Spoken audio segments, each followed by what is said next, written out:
Nesse vídeo eu trago um resumo sobre o livro do Eckhart Tolle, Um Novo Mundo, O Despertar de uma Nova Consciência.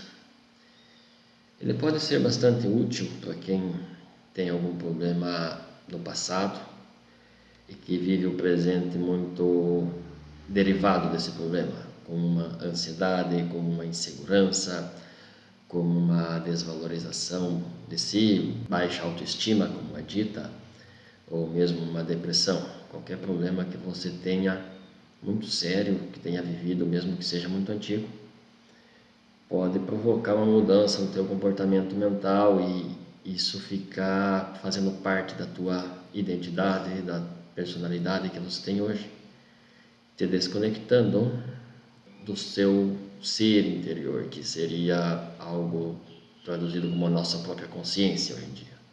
Então são alguns trechos, um resumo que eu mesmo fiz, e eu espero que seja útil para alguns de vocês. Reconhecer a própria loucura, que é o ego, marca o surgimento da sanidade, é o início da cura e da transcendência. O ego nos controla, nos mantendo nessa loucura. Então reconhecê-lo e separar da nossa própria consciência, ou pelo menos ver a necessidade de fazer essa separação, é um grande início, um grande e difícil passo a ser dado. Entender o que o Tolle diz é um bom início, um bom primeiro passo para fazer essa mudança na sua vida, a partir dessa mudança interna. O ego sobrevive em nós pelo valor que nós temos aos olhos dos outros, ou pelo valor que achamos que temos, como achamos que os outros nos veem, com nossas posses materiais, pelo nosso corpo, ou mesmo por uma doença ou uma limitação que acaba fazendo parte também da nossa identidade. Nossa identidade é sofredora nesse último caso. Na maioria das culturas atuais, somos condenados a passar a vida correndo atrás de uma identidade própria, para dizer quem somos, ou o que fazemos, ou o que temos. Essa é uma identidade que satisfaz o nosso ego. Renunciar aos bens materiais é uma prática espiritual antiga, tanto no Oriente quanto no Ocidente, porém não liberta ninguém automaticamente do ego. Essa atitude pode ter até um efeito contrário. Você se vê ou quer mostrar para os outros que você é uma pessoa que superou o interesse material do mundo e assim você é superior ou mais espiritualizado do que os outros. Mas esse ser mais do que os outros é uma satisfação buscada pelo ego. Então devemos ter o cuidado de observar se a nossa busca espiritual, nossa busca por consciência não é uma forma disfarçada de agradar o ego.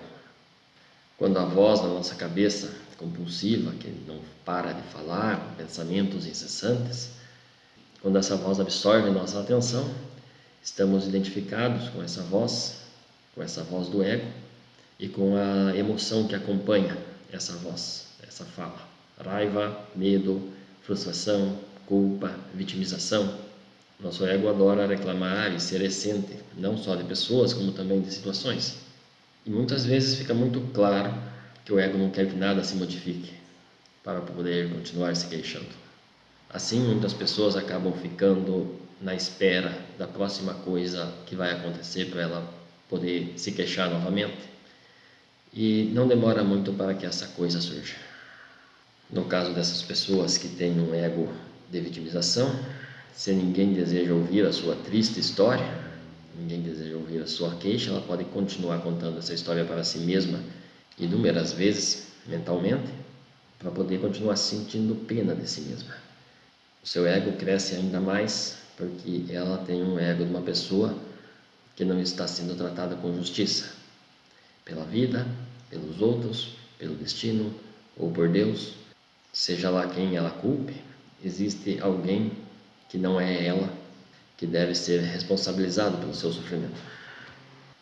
Esse ego acaba sendo uma imagem mental que nós temos de nós mesmos. Então, quase todos os pensamentos são involuntários e automáticos, ficando numa espécie de estática mental. Esses pensamentos não satisfazem nenhum propósito verdadeiro. Num sentido estrito, nós não pensamos, o pensamento vem a nós automaticamente. Esse pensamento, essa voz interior na nossa cabeça parece ter vida própria e nós ficamos à mercê dela. Na maioria das vezes a mente é condicionada pelo passado, então ficamos reinterpretando de alguma forma, presos a esse passado, muitas vezes a uma parte específica negativa do nosso passado, que mantém a nossa postura de vitimização e acaba mantendo também a ansiedade, ou renovando uma ansiedade, uma depressão ou uma insegurança, por exemplo. E quando uma pessoa está totalmente entregue à mercê desse fluxo incessante de pensamento, para ela isso é a única alternativa possível. Ela não sabe que ela pode ter uma saída desse pensamento. Então, estados negativos são vistos como condições justificadas para quem está preso a esse fluxo incessante de pensamento. E há uma compreensão errada de que eles não são criados, esses pensamentos negativos, não são criados pela própria pessoa que está vivendo, mas por alguém ou por uma situação externa, quando na verdade é esse pensamento continuado o provocador, o causador desse sofrimento. Alguns exemplos comuns, menos disfarçados, são os seguintes: eu considero responsável pela minha dor. Alguma coisa precisa acontecer para que eu me sinta feliz. Se isso não tivesse acontecido, eu estaria em paz agora. Se eu tivesse feito, ou você tivesse feito tal coisa, ou não tivesse feito aquilo, tudo seria mais fácil para mim agora. Ou ligado ao presente, isso que está acontecendo está tirando a minha paz, está me impedindo de ficar em paz. Você deveria fazer isso ou parar de fazer isso para que eu fique bem, para que eu fique em paz. Esses exemplos são bastante comuns e fáceis de identificar. Ou seja, um ressentimento do passado que fica ligado a essa imagem de sofrimento. Elas imaginam que se continuar alimentando esse ressentimento contra uma pessoa, contra o seu próprio destino, contra si mesma, contra Deus, pode ser que o que elas esperam que ocorra aconteça, desde que elas mantenham esse ressentimento. Assim, os pensamentos que justificam ou explicam a sua infelicidade, na verdade, são os causadores da infelicidade.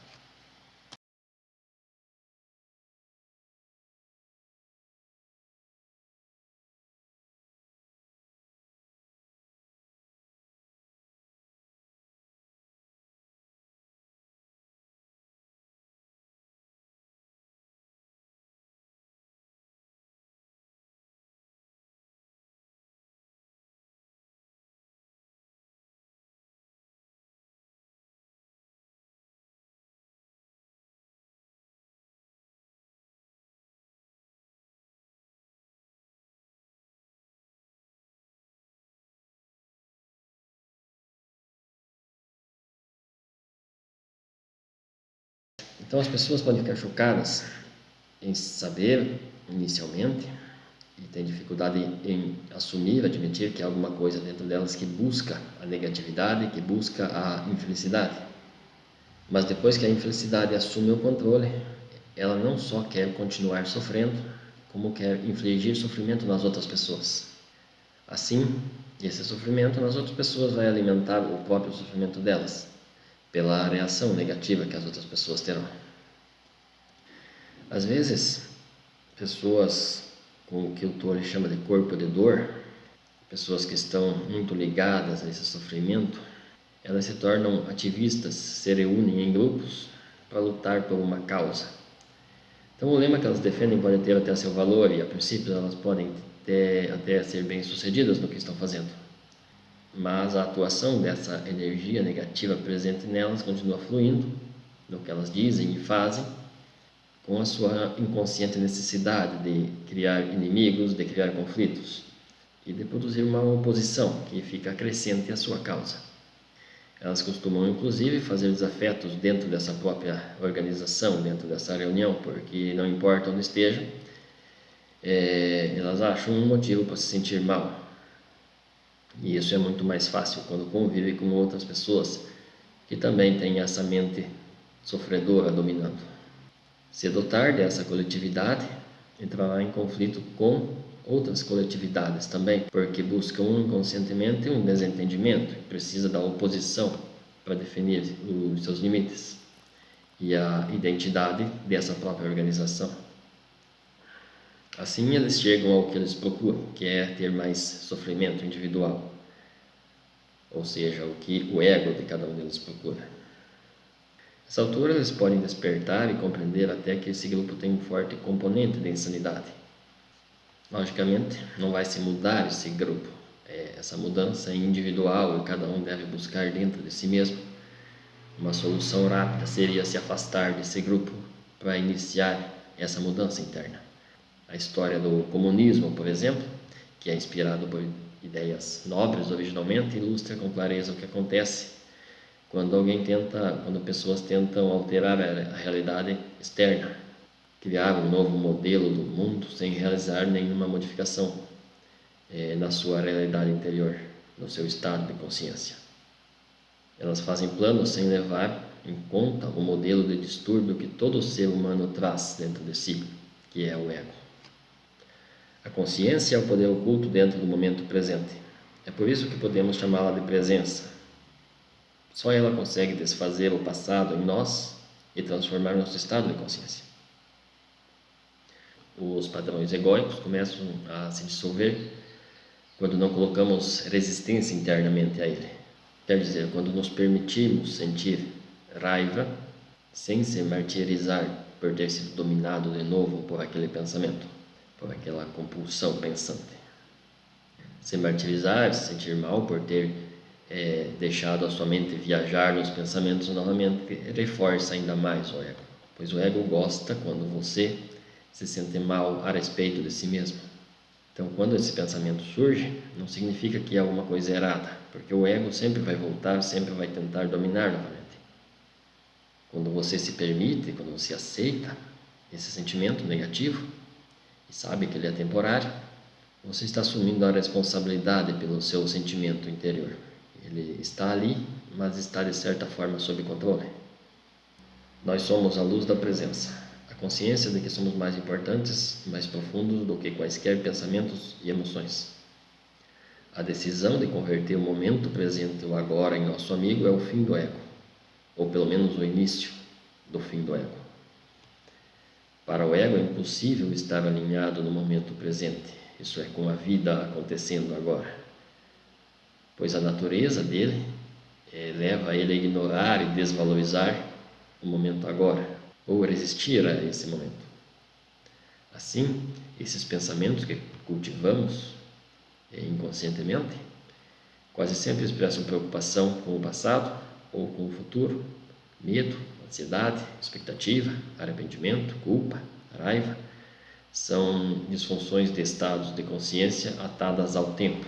Mas o passado não tem força para nos impedir de viver o momento presente. O que tem força de nos impedir de ficar conectado no agora é um sentimento negativo com relação a esse passado. Quer dizer, as bagagens dos velhos pensamentos e das antigas emoções. Também não podemos transformar numa meta alcançar esse ponto de consciência, de estar ligados ao presente. Não podemos transformar isso numa meta para o futuro, porque isso alimenta ainda mais tempo ao ego, e tempo é o que o ego quer. Quem vive com esse ego atado ao futuro, vive com medo do futuro, geralmente manifestado com o nome de ansiedade. Sempre que estamos presentes, ou seja, sempre que nossa atenção está 100% voltada no momento agora, essa presença flui para aquilo que fazemos e pode transformar esse momento. Nós estamos presentes quando o que realizamos não é basicamente um meio para atingir um fim, dinheiro, prestígio, vitória, mas gratificante por ser aquele momento em si, que existe alegria naquele momento, que existe vida naquele momento, naquilo que estamos realizando. Depois de ter essa compreensão e de aceitar também a impermanência de tudo que existe e de como a mudança é inevitável, conseguimos aproveitar os pequenos prazeres da vida enquanto eles duram. Conseguimos se livrar do medo e da ansiedade quanto ao futuro. Com o desapego, podemos ter um ponto de vista privilegiado com o que está acontecendo no mundo exterior. Podemos observar o que está acontecendo com presença, com consciência, ao invés de ficarmos presos dentro desse acontecimento. Hoje, a maioria das pessoas está tão presa nesses pensamentos, tão distraídas por ele, que não consegue identificar o que é consciência e o que não é consciência dentro delas. Muitas dessas pessoas buscam um substituto para sentir a vida. Para elas é uma busca por alegria, uma busca por algo que faça elas se sentirem vivas. Alguns exemplos são como drogas, álcool, abuso de festas, superestimulação sensorial, como ouvir música no volume muito alto, distrações eletrizantes ou perigosas que colocam a própria vida em risco, obsessão sexual, e o recurso mais visado é um conflito nos relacionamentos para suprir a si mesmo, para encontrar alguém que lhe traga felicidade, o que logicamente é uma forma disfarçada que vai acabar afundando quando esse relacionamento acabar, e você vai ter um parceiro para culpar pela sua infelicidade novamente. Quando estamos em silêncio, somos quem somos além da nossa existência temporal, a consciência incondicional, sem forma e eterna. Quando estamos despertos, ou seja, atentos ao que está acontecendo, inclusive interrompendo esse fluxo de pensamentos na nossa mente, nós reconhecemos a nós mesmos como uma consciência por trás desses pensamentos. O pensamento deixa de ser uma atividade autônoma que se apossa de nós. E a consciência assume o controle e pode usar o pensamento a seu favor quando você tem uma tarefa a fazer, ou quando quer planejar o seu dia, ou resolver um problema. O pensamento volta ao seu estado que ele deve ser, como um servo da consciência. Ele volta a desempenhar o seu papel natural ligado à inteligência do ser. Iniciar nesse processo é um ato de graça, não podemos fazer ou forçar para que ele aconteça, nem nos preparar para ela, ou acumular ou tentar acumular méritos para alcançá-la. Também não existe uma sequência de passos lógicos que nos leve nessa direção. E também não precisamos nos tornar dignos primeiro. Ela pode acontecer para um pecador antes de chegar ao santo. É por isso que Jesus Cristo se envolveu com todo tipo de pessoa, não só com as pessoas respeitáveis na época. Qualquer ação nossa nessa busca pode ser disfarçada pelo ego, como uma forma de fortalecer o próprio ego, para nos mostrar mais importante e maior do que os outros por sermos despertos, por sermos iluminados. Muitas pessoas, quando estão nesses estágios iniciais desse despertar, já não sabem qual é o seu propósito exterior. O que move o mundo, o que move as outras pessoas, já não move mais elas. Para elas, o modelo atual do mundo é loucura, e elas se veem alienadas a essa cultura ao seu redor. Elas não se encaixam. Quer dizer que o propósito interior e exterior ainda não se fundiam nessas pessoas de consciência emergente. Esse despertar da consciência pode acontecer com o envelhecimento, quando há uma doença grave, uma incapacidade, uma perda de algum tipo, uma tragédia pessoal. Esse tipo de acontecimento tem um grande potencial para um despertar espiritual. Pode começar um rompimento dessa identificação com a forma, com o mundo material. Ou seja, o propósito interior começa a surgir quando o propósito exterior entra em colapso, quando a concha do ego começa a rachar. Nas culturas mais antigas, deve-se ter havido uma compreensão sobre isso, porque os idosos eram tratados com respeito e reverenciados. Eles tinham a sabedoria que oferecia a dimensão da profundidade, sem a qual a civilização não poderia sobreviver por muito tempo. Então as pessoas buscavam sabedoria nelas, falavam com elas sobre seu sofrimento, seus pecados, suas ilusões, e recebiam conselhos do tipo: observe seu modo de viver, veja o que está fazendo e o sofrimento que está causando. Indicavam-lhes uma possibilidade de despertar do pesadelo coletivo da existência humana considerada normal, colocando-os assim de volta no caminho. Como não há muita verdade espiritual na cultura contemporânea, Poucas pessoas reconhecem esses eventos trágicos como oportunidades. A sua crença é de que existe algo errado com elas e que aquilo não deveria estar acontecendo. À medida que nossa consciência aumenta, o ego deixa de controlar nossa vida, quando deixa de controlar a nossa mente. Não temos que esperar que o mundo encolha ou entre em colapso por causa da velhice ou de uma tragédia pessoal para despertar para o nosso propósito interior. É um processo que pode ser abraçado voluntariamente, ainda que estejamos envolvidos com um ciclo de crescimento e expansão. Quando esse ciclo pessoal de crescimento deixa de ser roubado pelo ego, a dimensão espiritual terá uma abertura para o nosso interior.